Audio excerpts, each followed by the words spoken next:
Get out! Get out! The crystal vase exploded against the mahogany door, shards scattering across Italian marble like frozen tears. Brandy collapsed in her wedding dress, still pristine, still unworn, the silk pooling around her like spilled moonlight. $300,000. The number burned in her mind as she pressed her palms against the cold floor. Her father's gambling debts would destroy everything. For generations of the Romano family bakery, gone by morning. But marrying a stranger? For money? What kind of woman did that make her? A soft knock interrupted her spiral. Miss Brandy? The voice was cultured, careful. May I come in? She looked up through tear-blurred vision at Gabriel Sinclair, tech mogul, architectural genius, and her intended husband. Even seated in his wheelchair, he commanded attention. Dark hair swept back from aristocratic features, storm-gray eyes that seemed to see straight through her carefully constructed composure. You're supposed to be at the altar, she whispered. So are you. His mouth curved, not quite a smile. Yet here we both are hiding. 200 guests waited downstairs. The city's elite, gathered to witness what they thought was romance but was really just a business transaction. Gabriel needed a wife to satisfy his grandfather's archaic will. Brandy needed his millions to save her family's legacy. Simple. Practical. Completely insane. Having second thoughts? Gabriel wheeled closer and she caught his scent, cedar and something uniquely masculine that made her pulse quicken despite everything. Third and fourth thoughts, she admitted. This is madness. We met 3 weeks ago. Time enough to know what we need from each other. But was it? Because sitting here, drowning in his presence, Brandy realized she was already in dangerous territory. How was she supposed to live with a man who looked at her like she was something precious when she knew it was all pretense? Why me? The question burst out. You could have anyone. Models, socialites, women who understand your world. Why choose a baker from Brooklyn who spills champagne on expensive suits? Gabriel's expression shifted, vulnerability flickering across his features before he could mask it. Because when you spilled that champagne, you laughed instead of apologizing 20 times. Because you asked about my buildings, not my bank account. Because you looked at me like I was a man, not a charity case. The words lodged in her throat. She remembered that night at the hospital gala where she'd been working as a server. She'd been mortified about the champagne, but Gabriel had started laughing, really laughing, and suddenly she couldn't help joining in. I don't know how to be a CEO's wife, she said. Welcome to Mr. Ashbourne Golden Narrative, where love stories come alive. If this tale already captivated your heart, hit that subscribe button and join our family of hopeless romantics. Your next favorite love story is just one click away. Now, let's get back to the story. I don't know how to be anybody's husband. His jaw clenched. Especially one who can't. He didn't finish, but the implication hung between them. How many nights had she wondered about that? About what their marriage would really mean, what intimacy looked like when one partner couldn't. Stop. She couldn't think about that. Not when her body already responded to his voice, his nearness, the way he looked at her like she was the only woman in existence. The ceremony doesn't have to change anything real, Gabriel continued. Separate wings of the house, separate lives. We just need to appear together for functions. Nothing more. But his eyes said something entirely different.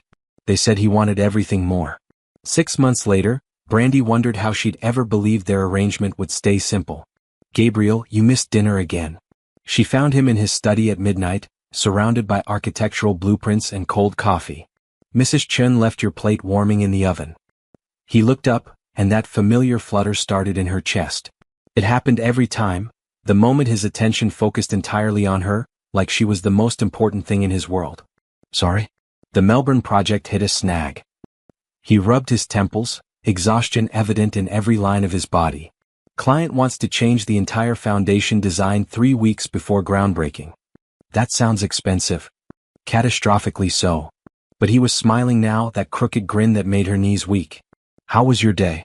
Did the food critics survive your experimental menu? The fact that he remembered, that he cared about her small victories, never stopped amazing her. They survived. Barely. Turns out lavender honey reduces grown food critics to tears. Happy tears? The happiest.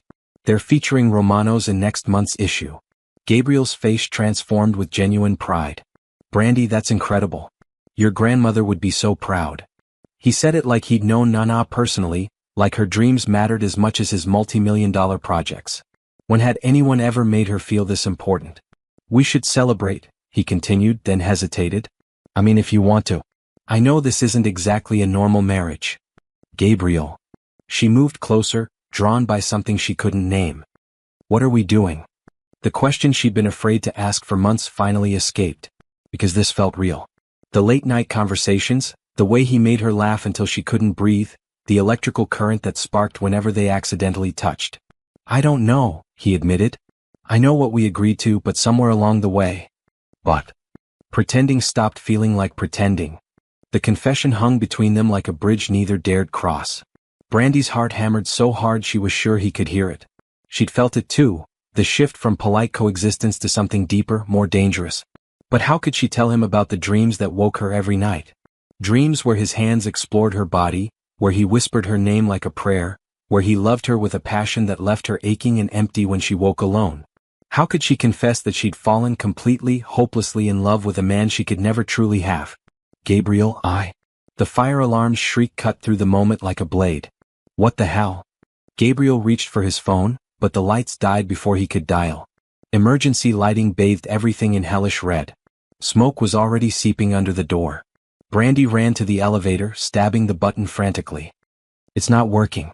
And the stairwell door won't budge. This was it. They were trapped on the 40th floor with fire climbing toward them. Was this how it ended? Before she could tell him she loved him? Before she could find out if what she saw in his eyes was real? Gabriel wheeled to the window, his face grim in the crimson glow. Fires on the 20th floor, spreading fast. He turned to her, and something fundamental shifted in his expression. A decision being made. Brandy, I need you to trust me. Of course, but how do we? Gabriel's hands gripped the arms of his wheelchair. Brandy watched, frozen, as he pushed himself up. Slowly, deliberately, impossibly, he stood. Her world tilted sideways. Gabriel? He took a step toward her. Then another. Each movement fluid, strong, sure. The man who hadn't walked in 3 years crossed the room in seconds and swept her into his arms like she weighed nothing at all. Hold on, he said against her hair, and she could feel his heart pounding as frantically as hers. Don't let go. But even as he carried her toward the emergency exit, even as relief flooded through her that they might survive, one thought consumed her. Everything she'd believed about their marriage, about their limitations, about their future, all of it had been a lie. You've been lying to me. The words came out hollow, shocked. Yes. For how long? Months. He kicked open the stairwell door, a door that required a security code she'd never seen him use, and started down. Flight after flight, carrying her like she was precious cargo while her entire world crumbled. You could always walk, she said. No. His voice was tight with exertion and something else. Guilt? Fear. The accident was real. The paralysis was real. But I've been in experimental treatment for 10 months. I started walking again 6 months ago. 6 months. Half their marriage. Half of her falling in love with a man who'd been deceiving her about something so fundamental it changed everything. Why? The question scraped her throat raw. Gabriel didn't answer until they reached the lobby, until he'd carried her through the smoke-filled space and out into the cold night air. Only then did he set her down, his hands lingering on her waist like he was afraid she'd disappear. Because I had to know, he said, voice breaking with emotion. I had to know if what I saw in your eyes was real, or just pity dressed up as kindness. Around them, fire trucks screamed to a halt. Paramedics rushed toward them with blankets and oxygen masks. But all Brandy could focus on was the man standing before her, standing, and the betrayal burning hotter than any fire. You think I married you out of pity? Fury blazed through her, clean and bright. You think these past months meant nothing? Brandy. No. She stepped back, away from his reaching hands. You want to know what I see when I look at you? I see the man who remembers I hate sugar in my coffee but love honey in my tea. Who spent 4 hours teaching me to play chess just because I mentioned wanting to learn. Who listens to my ridiculous dreams about opening a second bakery like they're the most important thing in the world. Gabriel's eyes widened, but she wasn't finished. The words poured out like water through a broken dam. I see the man who makes me laugh so hard I snort wine through my nose, who argues about architecture with me over breakfast, who had that greenhouse built because you noticed I missed having a garden. Her voice cracked, 6 months of suppressed emotion spilling over. I see the man I fell in love with. But apparently you never saw me at all. The admission hung between them like a lit fuse. She'd said it. Finally, disastrously, she'd told him the truth. Gabriel stepped closer, and something in his expression made her breath catch. You love me? Of course I love you, you impossible, infuriating man. Tears streamed down her soot-stained cheeks. I've been losing my mind wanting you, dreaming about you, wishing things could be different. Do you have any idea what torture it's been, thinking I could never have you the way I wanted? Brandy. Her name on his lips sounded like wonder, like prayer. Do you know how many nights I lay awake thinking about crossing that hall to your room?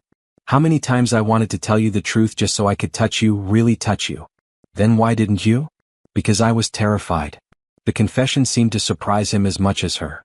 Terrified that once you knew I could walk, you'd realize you only stayed out of obligation.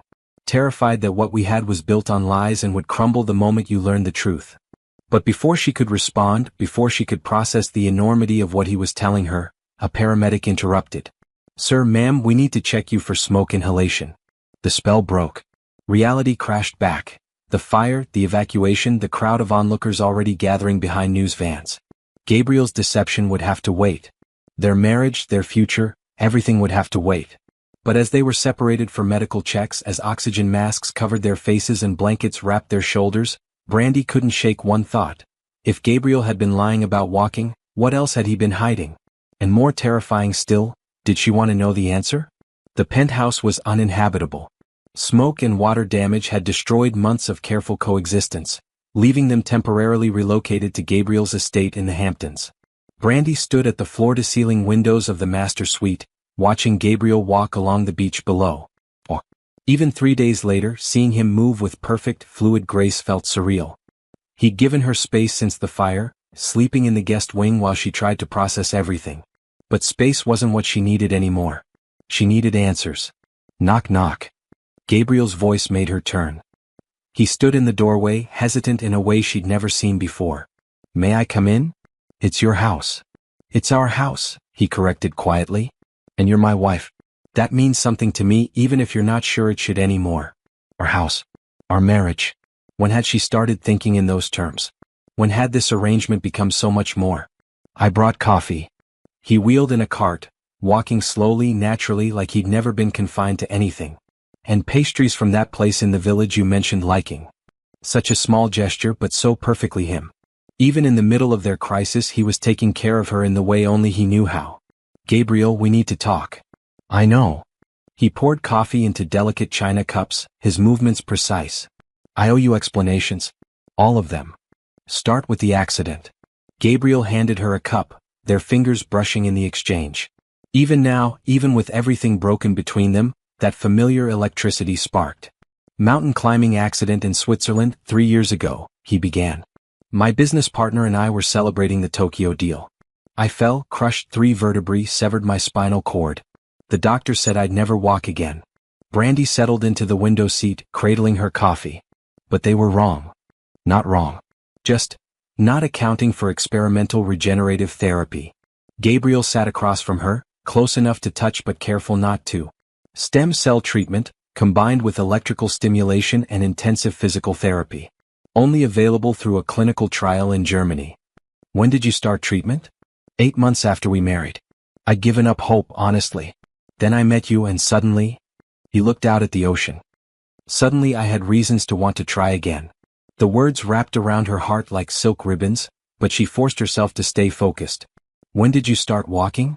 Small movements came back after 4 months of treatment. Real walking after 6 months. He met her eyes. I wanted to tell you immediately. God, Brandy, you have no idea how badly I wanted to share that moment with you. But you didn't. No. Why? Gabriel set down his cup with shaking hands. Because by then I was already falling in love with you. And I was terrified that once you knew I could walk, you'd leave. Leave? Why would I? Because our marriage was supposed to be temporary. The words burst out of him. A business arrangement with an expiration date.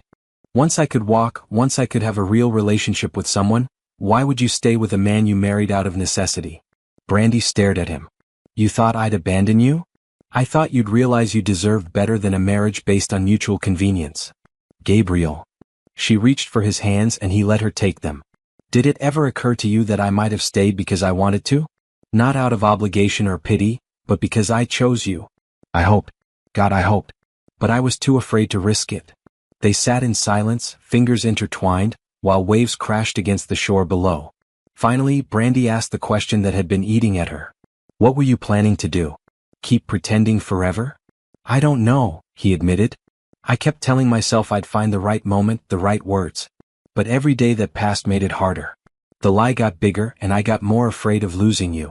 So you chose deception instead. I chose cowardice, he corrected. And I'm sorrier than you can possibly imagine. Brandy studied his face, the sharp cheekbones, the eyes that had haunted her dreams, the mouth she'd fantasized about kissing. This was still Gabriel. Still the man who made her laugh, who challenged her mind, who looked at her like she hung the moon. But he was also the man who'd lied to her for months about something fundamental to their relationship. I need time, she said finally. Time to figure out what this means, what we are now. Of course. Gabriel lifted their joined hands to his lips, pressing a soft kiss to her knuckles. Take all the time you need. I'll wait. And if I decide I can't forgive this? Pain flickered across his features. Then I'll have to live with the consequences of my choices. But Brandy? He looked at her with desperate intensity. I need you to know that everything else was real. Every conversation, every laugh, every moment we shared, that was real. She believed him. Despite everything, she believed him. But was love enough to overcome betrayal? Was truth enough to rebuild broken trust? Only time would tell. 2 weeks at the estate had established new rhythms. Gabriel worked from his home office while Brandy explored the property. Extensive gardens, a private beach, and surprisingly, a fully equipped professional kitchen that he'd apparently had installed years ago. You cook? She asked, finding him there one evening, sleeves rolled up, stirring something that smelled incredible. Badly, he admitted with a sheepish grin. But I'm trying to improve. Thought maybe you could teach me. Is this part of your apology campaign? This is part of my, desperately hoping my wife will fall in love with me again campaign. The honesty in his voice made her chest tighten. Gabriel? I know you need time. But I also know I can't sit back and do nothing while our marriage falls apart. He turned to face her fully. So I'm going to court you. Properly this time. No lies, no hidden agendas. Just me trying to prove I'm worthy of a second chance. And if I say no? Then you say no. But I'm hoping you'll at least let me try. There was something irresistible about seeing this powerful, brilliant man nervous about her answer. About realizing that she held this kind of sway over someone who could buy and sell small countries. What are you making? She asked instead of answering directly. Pasta carbonara.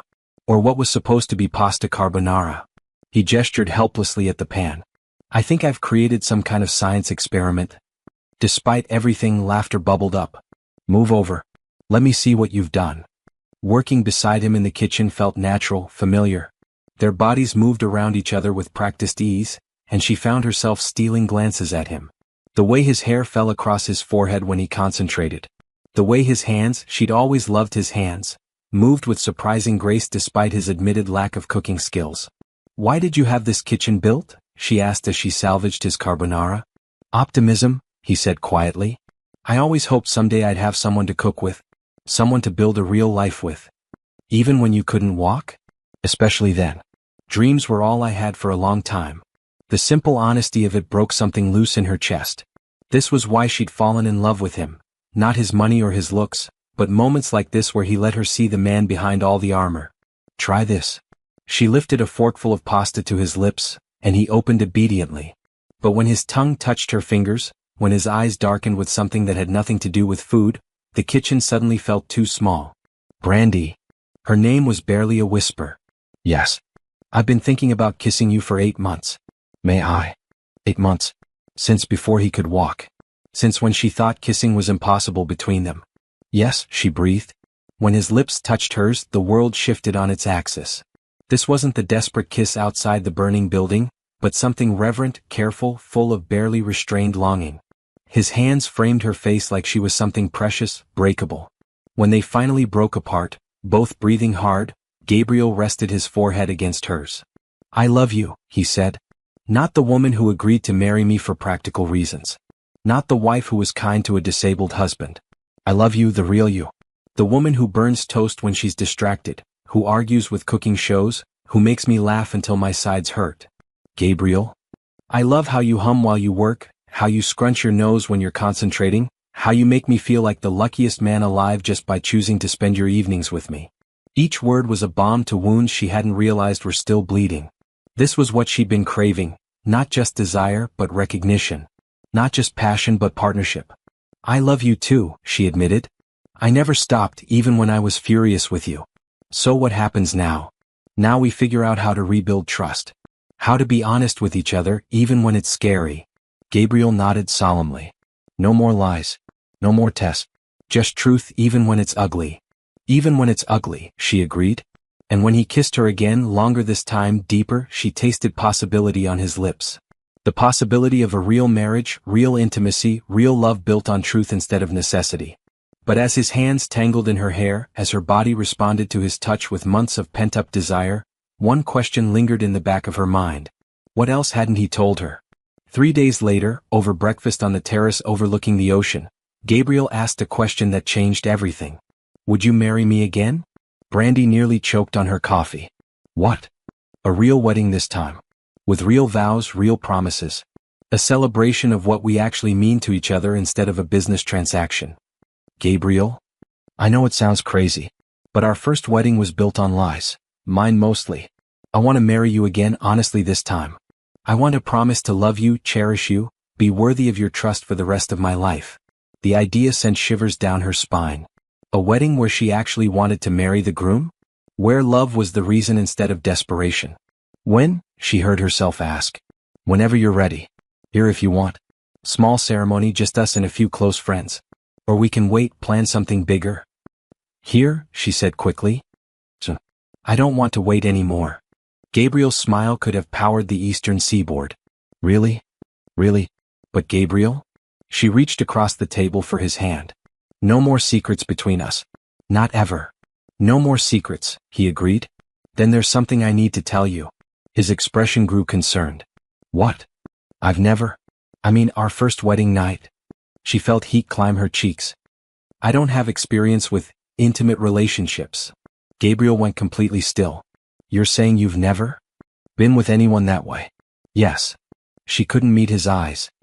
I know it's unusual at 26, but between working to keep the bakery afloat and taking care of Dad, relationships weren't exactly a priority. Brandy. Gabriel's voice was soft, wondering. Look at me. Reluctantly, she raised her eyes. That doesn't matter to me. What matters is that when we're together, really together, it'll be because we both choose it. Because we love each other, not out of obligation. You're not disappointed? Disappointed? He laughed, the sound rich and warm. Brandy, I'm honored. Humbled. The fact that you'd trust me with something so precious. I want it to be you, she whispered. I've always wanted it to be you. The heat in his gaze made her breath catch. When we're married again, when you're ready, I'll make sure your first time is everything you deserve. Promise? Promise? 1 week later, Brandy walked down the garden path toward Gabriel, wearing a simple white dress that made her feel like a princess. No crowds this time, no business associates or society photographers. Just them, the officiant, and Mrs. Chin as their witness. Gabriel wore a dark blue suit that made his eyes look like storm clouds, and when he smiled at her approach, she knew she'd remember this moment for the rest of her life. You look beautiful, he said as she took his hands. So do you. The ceremony was simple, heartfelt. They'd written their own vows, real promises this time, not empty words spoken for appearances. Brandy, Gabriel began, his voice steady despite the emotion in his eyes, I promise to never lie to you again even when the truth is scary. I promise to trust you with my fears, my dreams, my whole heart. I promise to love you not just in sickness and in health, but in honesty and in vulnerability, for all the days of my life. Gabriel, Brandy's voice trembled slightly, I promise to choose you every day, not out of necessity but out of love. I promise to see you for who you really are, not your disabilities or abilities but your heart. I promise to build a life with you based on trust, passion, and the kind of love that makes everything else worth it. When the officiant pronounced them husband and wife, when Gabriel kissed her with months of suppressed longing, Brandy felt like she was finally, truly married. The celebration was intimate. Dinner on the terrace as the sun set over the ocean, champagne and strawberries, dancing to soft music under the stars. Are you happy? Gabriel asked as they swayed together, his arms around her waist. Happier than I've ever been, she said honestly. Are you? Ask me again tomorrow morning. The implication made heat pool low in her belly. Tonight would be their real wedding night. Tonight, finally, they would be together completely. Nervous? He asked softly. A little, she admitted. But excited too. We'll go slow, he promised. As slow as you need. Gabriel? I love you. The real you. All of you. I love you too, wife. Wife. The word had never sounded so perfect. Later, in the master suite, Brandy's nerves returned with a vengeance. Gabriel seemed to sense her apprehension because he didn't rush toward the bed. Instead, he poured 2 glasses of champagne and joined her on the terrace overlooking the moonlit ocean. Second thoughts? He asked gently. No second thoughts about us, she said. Just, first-time jitters. We don't have to do anything tonight except sleep next to each other, Gabriel said. We have the rest of our lives to figure out the physical side of marriage. But that was the problem, she didn't want to wait. She'd been wanting him for months, dreaming about his hands on her body, wondering what it would feel like to be completely his. I want to, she said. I'm just scared it'll hurt? Scared I won't be good at it, she admitted in a rush. Scared you'll be disappointed after waiting so long. Gabriel set down his champagne and cupped her face in his hands. Brandy, listen to me. There is no way, no possible way you could disappoint me. Do you know how many nights I've imagined this? How many times I've dreamed about touching you, kissing you, making love to you? Tell me, she whispered. I've imagined unwrapping you like a present, taking my time with every inch of skin. I've dreamed about the sounds you might make, the way you might move beneath me. I fantasized about making you feel so good you forget your own name. His words sent liquid fire through her veins. Gabriel? But most of all, he continued, brushing his thumb across her lower lip, I've imagined the moment when you realize how much I worship you. How much I treasure every part of you. Before she could lose her nerve, Brandy rose on her toes and kissed him. This time she didn't hold back. She poured months of longing into the kiss, letting him taste her desire, her trust, her complete surrender. Gabriel responded immediately, his arms pulling her closer as he deepened the kiss. When they finally broke apart, both breathing hard, his eyes were dark with want. Are you sure? He asked one last time. I've never been more sure of anything. Gabriel swept her into his arms, still such a miracle, his strength, his ability to carry her, and walked into the bedroom. He set her down gently beside the massive bed, then reached for the lamp. Leave it on, she said quickly.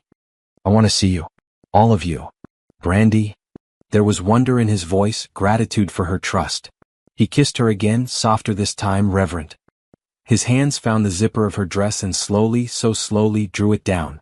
The fabric whispered to the floor, leaving her in delicate white lingerie. Beautiful, he breathed. So beautiful. Then it was her turn to undress him. Her fingers trembled slightly as she worked the buttons of his shirt, but Gabriel was patient, letting her set the pace. When she pushed the fabric off his shoulders, she couldn't help but stare. He was perfect. Broad shoulders, defined chest, the lean muscle of a man who'd fought his way back to health. And lower, the evidence that he wanted her as much as she wanted him. I want to touch you, she whispered. Please. She explored him with wonder, the warm silk of his skin, the way his muscles jumped under her hands, the soft sounds he made when she found sensitive spots.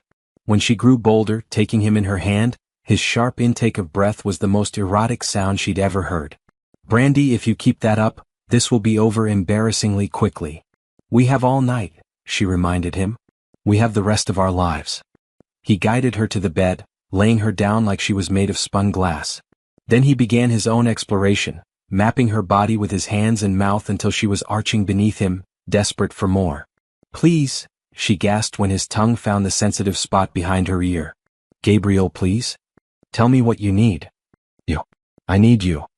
He positioned himself over her, supporting his weight on his forearms so he could look into her eyes. I love you, he said as he slowly, carefully joined with her. The brief pain gave way quickly to something else entirely, fullness, completion, rightness. This was what she'd been missing, what she'd been craving without even knowing it. Okay. Gabriel asked, his voice strained with the effort of holding still. More than okay, she breathed. Perfect. What followed was a dance as old as time but new to them, learning each other's rhythms, discovering what brought pleasure, what brought gasps, what brought that ultimate moment of connection when the rest of the world fell away. When it was over, when they lay tangled together in the aftermath, Brandy finally understood what all the poets had been writing about. No regrets. Gabriel asked, pressing soft kisses to her temple. Only that we waited so long, she said honestly. We had to get the timing right. We had to be ready. Are we ready now? For all of it, marriage, love, whatever comes next. I don't know, Gabriel said, pulling her closer. But I'm ready to find out with you. Outside, waves crashed against the shore in an endless rhythm. Inside, two people who'd found each other against all odds settled into the beginning of their real life together. And for the first time in months, Brandy fell asleep without a single worry about tomorrow. 6 months after their second wedding, Brandy woke to the smell of burning pancakes and the sound of Gabriel cursing creatively in the kitchen. "Need help?" she called, stretching luxuriously in their bed. "I've got it under control," came the reply, followed immediately by the smoke alarm. Laughing, Brandy pulled on Gabriel's discarded shirt and padded to the kitchen, where she found her husband, still such a thrill to think that word and mean it completely, standing over the stove with a spatula, looking harassed. "Happy anniversary," he said sheepishly. "Is that what those charcoal discs are supposed to be? Pancakes? Or they were meant to be?" He sighed. "I wanted to surprise you with breakfast in bed. You did surprise me. Just not in the way you intended." She moved to stand behind him, wrapping her arms around his waist and pressing a kiss between his shoulder blades. Even after all these months of intimacy, touching him freely still felt like a gift. "I love you for trying," she said. "But maybe stick to what you're good at. Architecture and disappointing you in the kitchen? Architecture and making me deliriously happy everywhere else." Gabriel turned in her arms, and she caught her breath at the heat in his eyes. 6 months of marriage, and he still looked at her like she was a miracle he couldn't quite believe in. "How deliriously happy?" he asked, his hands settling on her hips. "Disgustingly, embarrassingly happy," she admitted. "The kind of happy that makes other people want to throw things at us." "Good," he said, lowering his mouth to hers. "I want everyone to know how crazy I am about my wife." The kiss tasted like possibility and forever, and when Gabriel lifted her onto the counter, when his hands slipped under her shirt to find bare skin, Brandy marveled at how perfectly their bodies fit together now. No more awkwardness, no more uncertainty, just the easy intimacy of two people completely in sync. "The pancakes are burning," she murmured against his lips. "Let them burn. Gabriel. I'll buy you a new kitchen if necessary." She laughed, pushing him back gently. "As romantic as that sounds, I actually have news." Something in her tone made him focus completely. "What kind of news?" Brandy's heart hammered as she reached for the small wrapped box she'd hidden behind the coffee canister. "Anniversary present." Gabriel accepted the gift with curious eyes, but when he opened it and saw the contents, he went completely still. "Brandy?" His voice was barely a whisper. Inside the box was a tiny pair of baby shoes, soft yellow leather no bigger than his palm. "I'm pregnant," she said, the words tumbling out in a rush. 8 weeks. I wanted to wait until I was sure, until I could surprise you properly." Gabriel's kiss cut off her nervous rambling. When he finally pulled back, there were tears in his eyes. "We're having a baby?" "We're having a baby." "When?" "March. Right around spring." Gabriel's hands moved to her still flat stomach with wonder. "A baby. Our baby. Are you happy?" she asked, suddenly nervous. They talked about children but always in abstract terms, someday plans. "Happy?" Gabriel laughed, the sound rich with joy. "Brandy, I'm beyond happy. I'm terrified and thrilled and completely overwhelmed." "Terrified? What if I'm terrible at it? What if I can't protect them? What if—" "Gabriel." Brandy cupped his face, forcing him to meet her eyes. "You're going to be an amazing father. You already take care of everyone around you, me, Mrs. Chin, half your employees. This baby is going to be so loved they won't know what to do with themselves." "You really think so?" "I know so." Gabriel pulled her close, holding her like she was the most precious thing in existence. Which Brandy realized she was, to him. Just as he was to her. "I love you," he whispered into her hair. "Both of you. We love you too." And in that moment, standing in their smoke-filled kitchen with burned pancakes and the promise of new life growing between them, Brandy knew she'd never been happier. The pregnancy transformed everything. Gabriel became even more protective, if such a thing were possible, hiring a full-time chef so Brandy wouldn't have to worry about cooking, converting the room next to their bedroom into a nursery, researching pediatricians with the same intensity he brought to architectural projects. "You know the baby won't arrive for 6 months, Brandy said, watching him assemble what appeared to be the world's most complicated crib. "We have time to get ready." "I want everything perfect," Gabriel muttered, consulting the instruction manual for the 3rd time. "Our child deserves the best of everything. Our child deserves parents who aren't exhausted from over-preparation." But she was secretly charmed by his nesting instincts. Who knew the intimidating CO had such strong domestic impulses? Gabriel, can I ask you something? Anything. Do you ever think about your parents? About what kind of grandparents they would have been? Gabriel's hands stilled on the crib rail. His parents had died in a car accident when he was 22, leaving him heir to the Sinclair empire but emotionally adrift. Every day, he said quietly. Especially now. I think they would have loved you, loved being grandparents. Tell me about them. Gabriel sat back on his heels, a distant look in his eyes. My mother was a pianist. Not professionally, but she played beautifully. She used to say music was the language of the heart. My father was quieter, more like me, but he had this incredible laugh. When he found something truly funny, he'd laugh until he couldn't breathe. They sound wonderful. They were. They had one of those marriages that made everyone else jealous, completely devoted to each other but not in a way that excluded the rest of the world. I always hoped I'd find that someday. And did you? Brandy asked softly. Gabriel looked at her with such tenderness it took her breath away. I found something even better. I found you. The simple declaration made her chest tight with emotion. How had she gotten so lucky? How had a marriage that started as pure convenience turned into this? Love so deep it sometimes scared her. I wish they could meet their grandchild, she said. They will, in a way, Gabriel said. Every story we tell, every family tradition we create, every way we love this baby, they'll be part of that. Promise me something. What? Promise me we'll tell our children the truth about how we met, how we fell in love. All of it, the lies, the mistakes, the way we found each other anyway. Even the embarrassing parts? Especially the embarrassing parts. I want them to know that love isn't always perfect, but it's always worth fighting for. Gabriel abandoned the crib and moved to sit beside her on the nursery floor, pulling her close. I promise. Complete honesty even when it makes us look foolish. Especially when it makes us look foolish. As they sat there surrounded by baby furniture and paint swatches, planning a future that 6 months ago seemed impossible, Brandy marveled at the twists life could take. How could she have known that agreeing to marry a stranger would lead to this? To love, to partnership, to new life growing inside her? But then again, wasn't that what love was? A leap of faith, a decision to trust in tomorrow even when today seemed impossible? At 20 weeks, Brandy was finally starting to show. Gabriel couldn't keep his hands off her rounded belly, constantly talking to their unborn child, reading architecture books aloud because it's never too early to develop good taste. But it was during a routine doctor's appointment that they received their biggest surprise yet. Well, Dr. Jones said, studying the ultrasound screen with an amused expression. I have some interesting news. Is everything okay? Gabriel gripped Brandy's hand tightly. Everything's perfect. Better than perfect, actually. The doctor turned the screen toward them. You're having twins. The world went silent. Brandy stared at the screen, at the two tiny forms clearly visible now that she knew to look for them. Twins, she whispered. 2 healthy babies, due in March as expected. Do you want to know the genders? Brandy looked at Gabriel, who appeared to be in shock. Gabriel? Do we want to know? Yes. Yes, let's know everything. Dr. Jones smiled. 1 boy, 1 girl. Congratulations. The drive home passed in stunned silence. Twins. A boy and a girl. Their family was doubling in size and Brandy wasn't sure whether to laugh or panic. Twins, Gabriel said finally as they pulled into their driveway. Twins, she confirmed. We need 2 of everything.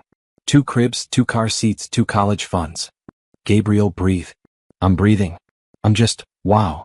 They sat in the car, holding hands, trying to process the magnitude of this change. Are you okay with this? Brandy asked. I know it's more than we planned. Gabriel turned to face her fully. Brandy, 6 months ago I thought I'd never have a family at all. Now we're having twins? I feel like the luckiest man alive. Even though our lives are about to become complete chaos? Especially because our lives are about to become complete chaos. He lifted their joined hands to his lips.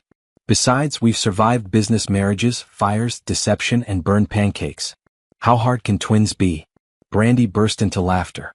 Famous last words. Come on, Gabriel said, getting out of the car. We have a nursery to redesign. And names to choose. And a bigger car to buy. And our sanity to prepare to lose. But as they walked into their house hand in hand, Brandy felt nothing but joy. Twins. Their love story was about to become even more complicated, even more beautiful. What would their children think of their parents' unconventional beginning? Would they understand how sometimes the best love stories start with the worst reasons? Only time would tell. But one thing Brandy knew for certain: whatever challenges lay ahead, they'd face them together. Just as they always had. February brought unexpected drama in the form of Gabriel's business partner, Robert, showing up at their door with accusations that threatened everything they'd built. "You can't be serious," Gabriel said, standing in the doorway of their home, blocking Robert from entering. "After 3 years of silence, you show up now with this?" "I've been investigating," Robert replied, his voice sharp with anger. "The experimental treatment, the recovery timeline, the way you've been hiding your abilities. Do you have any idea what this looks like?" Brandy, now 7 months pregnant with twins and ungainly enough that getting up from a chair required strategy, struggled to her feet to join Gabriel at the door. "Robert, what are you talking about?" she asked. "Your husband has been committing fraud," Robert announced. "Insurance fraud, disability fraud, probably others. He's been collecting benefits for a disability he hasn't had for over a year." Gabriel's face went white. "That's not. I stopped all claims as soon as I could walk again." "When?" "Because the insurance records show payments continuing until last month." "That's impossible. I canceled everything in October." But even as Gabriel spoke, Brandy could see doubt creeping into his expression. Had there been paperwork he'd missed? Benefits he'd forgotten about in the joy of his recovery and their growing relationship?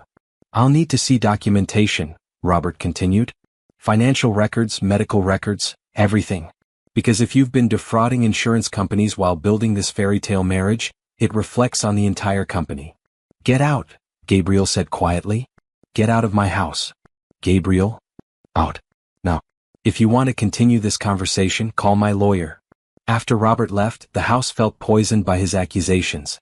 Gabriel retreated to his study, and Brandy could hear him on the phone with lawyers, accountants, insurance representatives. When he finally emerged hours later, his face was grim. "Well?" she asked. "There was an oversight," he admitted. "One insurance policy continued paying out because the paperwork got lost in bureaucracy. I thought it was canceled, but apparently it takes an act of Congress to stop insurance payments once they start."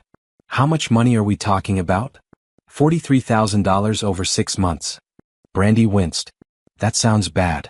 "It looks terrible," Gabriel agreed. "Like I was intentionally hiding my recovery to collect benefits." "But you weren't." "No, but proving that is going to be complicated." Gabriel ran his hands through his hair. "Robert is right about one thing. This could destroy the company's reputation. And mine." Brandy struggled to her feet and moved to where Gabriel sat, sinking down beside him as gracefully as her bulk allowed. "What do we do?" she asked. "I pay back every penny even though it was an honest mistake. I cooperate fully with any investigation. I prepare for the possibility that my reputation might never recover from this." "And us? What happens to us?" Gabriel's arms came around her immediately. "Nothing happens to us. This mess is mine to deal with, not yours. Gabriel, we're married. We're having children together. Your problems are my problems. Not these problems. I won't let my mistakes hurt you or our babies." But Brandy could see the fear in his eyes, fear that this scandal would destroy everything he'd worked for, everything they'd built together. "Hey," she said, cupping his face in her hands. "Look at me. We've survived bigger challenges than this. We can survive whatever comes next. You don't understand the kind of scrutiny this will bring. Media attention, investigations, people questioning everything about our marriage. Let them question. We know the truth." "Do we?" Gabriel's voice was barely a whisper. "Because right now I'm questioning everything. Was I so focused on hiding my recovery that I made mistakes that could cost us everything? The only thing that could cost us everything is if we stop trusting each other," Brandy said firmly. "Everything else is just noise." Gabriel pulled her close and she felt some of the tension leave his body. "I love you," he said into her hair. "Whatever happens, I need you to know that." "I know. And I love you too. All of you, your mistakes included."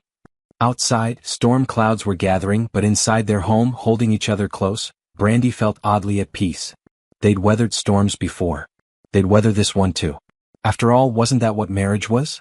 Choosing to stand together when the world tried to tear you apart? The media storm hit 3 days later. Photos of Gabriel walking, headlines screaming about disability fraud and fake marriage. Reporters camping outside their home demanding statements.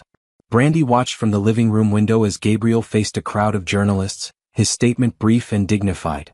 "I made an administrative error that resulted in insurance overpayments," he said calmly. I have repaid every penny with interest and am cooperating fully with all investigations. My recovery is well documented by medical professionals, and I will not be taking questions about my wife or our private life. Thank you. But the damage was done. Social media buzzed with speculation about their marriage, their motives, their entire relationship. Listen to this, Brandy said, reading from her tablet as Gabriel returned, exhausted. Billionaire's wife probably in on the scheme. Who marries someone for love and then disappears from public life. Classic con artist behavior. Don't read that garbage, Gabriel said, taking the tablet away. None of it matters. It matters if it hurts your company. It matters if it affects our children's future. Gabriel sat beside her heavily. The board is meeting tomorrow. They might ask me to step down temporarily while the investigation continues. Would you? If it's best for the company, yes. Brandy studied her husband's profile, the strong jaw, the determined set of his shoulders even in defeat. This man had survived a devastating accident, fought his way back to health, built an empire from nothing. He wouldn't be destroyed by bureaucratic mistakes. What can I do? She asked. Nothing. This is my mess. Gabriel Sinclair, she interrupted, using her sternest voice. We are partners. In everything. So tell me how I can help. Gabriel looked at her for a long moment, something shifting in his expression. There is one thing, he said slowly. But I won't ask you to do it. What? A joint interview. Show the world that our marriage is real, that you knew nothing about any insurance issues, that this is just a man who made honest mistakes while trying to rebuild his life. Brandy's stomach clenched. She hated public attention, had spent months avoiding the society pages and gossip columns. But if it would help Gabriel help their family? Set it up, she said. Brandy, you don't have to. Yes, I do. Because that's what wives do. They stand by their husbands even when it's uncomfortable. Even when their husbands have made terrible mistakes? Especially then. 2 days later, they sat in their living room across from one of the country's most respected journalists, cameras rolling, the world watching. Mrs. Sinclair, the reporter began, some people are suggesting that your marriage to Gabriel was part of an elaborate scheme. What do you say to that? Brandy looked directly into the camera. I say those people don't know what love looks like. Yes, our marriage began as a business arrangement. Yes, we were strangers when we said our vows the first time. But love doesn't follow a schedule or a plan. It grows in the spaces between people, in the quiet moments, in the choice to see someone truly and care for them anyway. You're saying you fell in love with your husband during your marriage?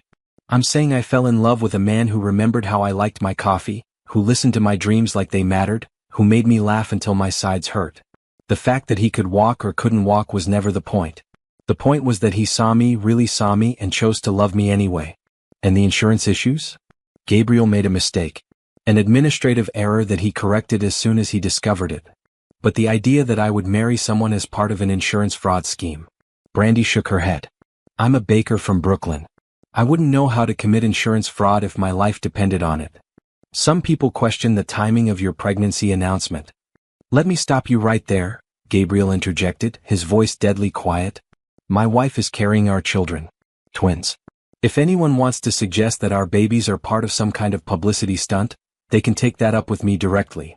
The protective fury in his voice, the way he instinctively moved closer to her, spoke louder than any words about the reality of their relationship. One final question, the reporter said. If you could go back, would you change anything about how your relationship began? Gabriel and Brandy looked at each other, an entire conversation passing between them in seconds. I would have been honest sooner, Gabriel said. About my recovery, about my feelings, about everything. But would I change meeting Brandy, marrying her, building a life with her? Never. I would have told him I loved him sooner, Brandy added. Because life is too short to waste time pretending you don't care about someone who means everything to you. After the camera stopped rolling, they sat in silence for several minutes. How do you think it went? Gabriel asked finally. I think anyone watching that interview knows exactly how much we love each other, Brandy replied. And if they don't, that's their loss, not ours. The interview aired that evening. By morning, public opinion had shifted dramatically. Social media filled with messages of support, with people sharing their own unconventional love stories, with praise for Brandy's honesty and Gabriel's integrity. The investigation concluded 2 weeks later, finding no evidence of intentional fraud. Gabriel was cleared of all wrongdoing, though the company's stock took months to fully recover. But more importantly, their marriage emerged stronger than ever. They'd faced public scrutiny, weathered accusations, and come through it together. "No more secrets," Gabriel said one evening as they prepared for bed, Brandy now so pregnant she needed help getting her shoes off. "No more secrets," she agreed. "Though I reserve the right to surprise you occasionally." "What kind of surprises?" "The good kind. Like the fact that I've been learning Italian so I can teach our children." Gabriel's face lit up. "Really?" "Ti amo marito mio," she said carefully. "Ti amo anch'io moglie mia," he replied, pulling her close. "I love you too, my wife." As they settled into bed, Gabriel's hands resting protectively on her belly, their children moving restlessly inside her, Brandy reflected on the journey that had brought them here. From strangers to spouses to partners to parents to be. From a marriage of convenience to the deepest love she'd ever known. It hadn't been easy. It hadn't been simple. But it had been real and it had been theirs. And soon, very soon, their family would be complete. March came with unseasonable warmth and Brandy's increasing discomfort. At 37 weeks pregnant with twins, she felt like a house. A very uncomfortable, very ready to be done with pregnancy house. "I can't see my feet," she complained, trying to maneuver out of bed at 3 a.m. "How am I supposed to know if they're still attached?" Gabriel, who'd become an even lighter sleeper as her due date approached, was immediately alert. "Need help? I need these babies to be born. Preferably yesterday. They'll come when they're ready." "Easy for you to say. You're not carrying them around like a kangaroo." Gabriel chuckled, sitting up to help her to the bathroom, a journey that had become increasingly frequent and complicated. "Any contractions?" he asked for what felt like the 1,000th time in the past week. "Just the fake ones. Braxton Hicks. Though at this point, I'm not sure I'd recognize real labor if it—" "Oh." Brandy stopped mid-sentence, one hand flying to her belly as a pain unlike anything she'd experienced gripped her middle. "Oh." Gabriel was on his feet instantly. "Oh what?" "Oh, I think—" Another contraction, stronger this time, stole her breath. "I think this is it." The next few hours passed in a blur of activity. Gabriel transformed from sleepy husband to efficient crisis manager, timing contractions, calling doctors, loading bags into the car with military precision. "You're sure you have everything?" he asked for the third time as they drove to the hospital. "Gabriel, if you've forgotten something, the hospital probably has it," Brandy said, breathing through another contraction. "They're stronger now." "How much stronger?" "Strong enough that I'm considering divorcing you and never having sex again." "That seems reasonable," Gabriel said solemnly. "Though I should mention the babies are already made, so the no-sex thing might be closing the barn door after the horses are out." Despite the pain, Brandy laughed. "Did you just use a farming metaphor?" "Apparently pregnancy has affected both our brains." At the hospital, everything accelerated. Monitors for lines, doctors checking her progress with increasing urgency. 6 centimeters, Dr. Jones announced. "These babies are eager to meet you." "How eager?"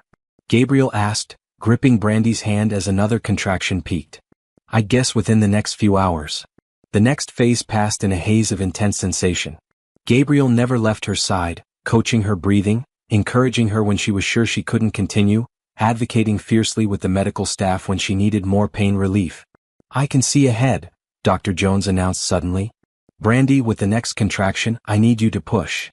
Everything narrowed to this moment, the burn of stretching, the overwhelming urge to push, Gabriel's voice in her ear telling her she was amazing, she was strong, she could do this. And then, a cry. High, indignant, absolutely perfect. "Baby A is here." Dr. Jones held up a squalling, red-faced infant. "It's your daughter." Brandy burst into tears at the sight of her child, their child, tiny and perfect and absolutely real. "She's beautiful," Gabriel whispered, his own eyes wet. "Brandy, she's perfect." But there was no time to rest. Baby B was eager to follow his sister. "Here comes number 2, Dr. Jones said. "One more push, Brandy." This time was faster, easier somehow, and within minutes their son made his entrance, quieter than his sister but just as perfect. "And there's your boy," Dr. Jones announced, holding up their son. "Congratulations, you two. You have beautiful, healthy twins." As the medical staff cleaned and weighed their children, as Gabriel cut umbilical cords with shaking hands, Brandy felt overwhelmed by the magnitude of what had just happened. She was a mother. They were parents. Their family was complete. "What should we call them?" Gabriel asked as their daughter was placed in Brandy's arms for the first time. Looking down at the tiny face, the dark hair so like Gabriel's, the serious expression that was purely her own, Brandy knew immediately. "Aurora," she said. "For our daughter. Aurora Grace." "Aurora," Gabriel repeated softly. "Dawn. New beginnings. And our son?" Gabriel looked at the baby boy cradled against his chest, studying the delicate features, the way tiny fingers gripped his thumb. "Marco," he said finally. "After your grandfather. Marco Gabriel." "Marco and Aurora," Brandy said, testing the names. "Our children. Our family," Gabriel corrected, leaning down to kiss her forehead. "Complete at last. Mama, Aurora won't share the blocks." Marco's voice carried across the garden where Brandy was working in her greenhouse, now expanded to include a children's play area. "Aurora, sweetheart, you need to share with your brother," she called back, not looking up from the herbs she was transplanting. "But I'm building a castle for Princess Dragon," came Aurora's indignant reply. "Princess Dragon can live in a smaller castle." Brandy smiled to herself.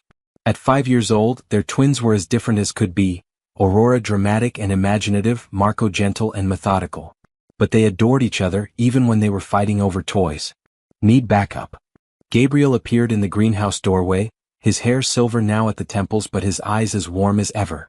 "I think I can handle our budding architects," Brandy said, rising to kiss him hello. "How was your day?" "Productive.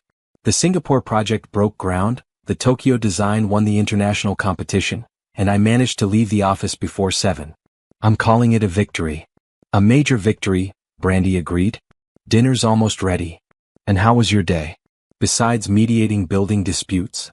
Brandy gestured to the thriving greenhouse around them. 3 new varieties of heirloom tomatoes, a successful experiment with purple carrots, and I think I've finally perfected that lavender honey recipe. "The one that made the food critics weep?" "The very one. I'm thinking of adding it to the spring menu at the restaurant." Romano's had expanded into a small empire, 3 locations now, with Brandy as executive chef and Gabriel as silent partner. It was the perfect blend of her creativity and his business acumen. "Papa, come see what I built." Marco ran toward them, his dark hair flopping into eyes that were exact copies of Gabriel's. "What did you build, buddy?" "A bridge. For the cars to go over the river."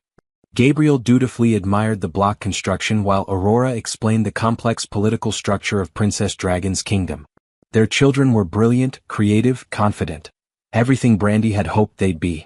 As they headed toward the house for dinner, Gabriel caught her hand. "Happy?" he asked, their ritual question after all these years. "Disgustingly happy," she replied, squeezing his fingers. "Embarrassingly, ridiculously happy." "Good.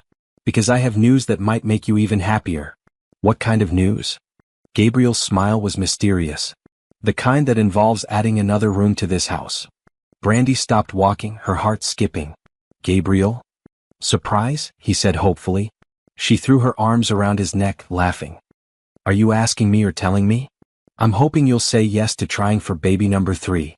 "Yes," she said immediately. "Absolutely yes." "Really? Really? Though fair warning, if this one decides to be twins again, we're buying a bigger house." "Deal," Gabriel said, spinning her around in the garden while their children shrieked with delight and demanded to be included in the group hug. Later that night, after the twins were asleep, after they'd made love with the desperate passion of parents stealing precious alone time, Brandy lay in Gabriel's arms thinking about their journey. "Do you ever wonder what would have happened if we'd never met?" she asked. "Every day," Gabriel admitted. "I think I'd have been successful but miserable. Rich but empty. What about you?" "I think I'd have saved the bakery eventually, maybe even expanded it. But I'd have been lonely. I wouldn't have known what I was missing, but I'd have been incomplete.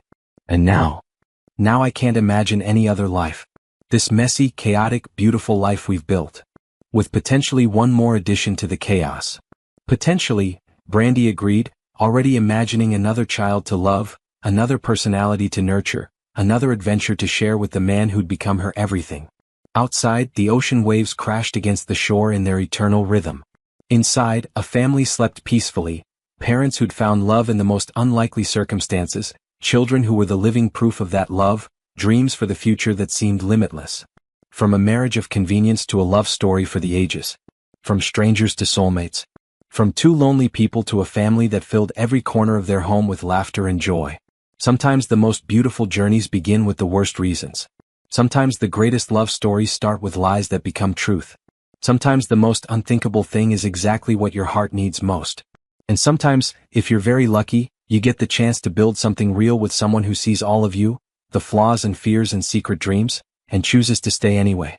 As Brandy drifted towards sleep, Gabriel's hand resting protectively over her still flat belly, she smiled at the thought of their children someday asking how Mama and Papa met. They'd tell the truth just as they'd promised. All of it. The good, the bad, the unthinkable moment when everything changed. Because the best love stories aren't perfect. They're real. They're fought for. They're chosen again and again, every single day. And theirs was just getting started. From strangers to soulmates, from deception to devotion, Gabriel and Brandy proved that sometimes the best love stories begin with the worst reasons. If you're as obsessed with their happy ending as I am, subscribe and hit that notification bell. Share this story with someone who believes in second chances, and tell me in the comments, would you have forgiven Gabriel's deception? More incredible love stories are coming your way on Mr. Ashbourne Golden Narrative.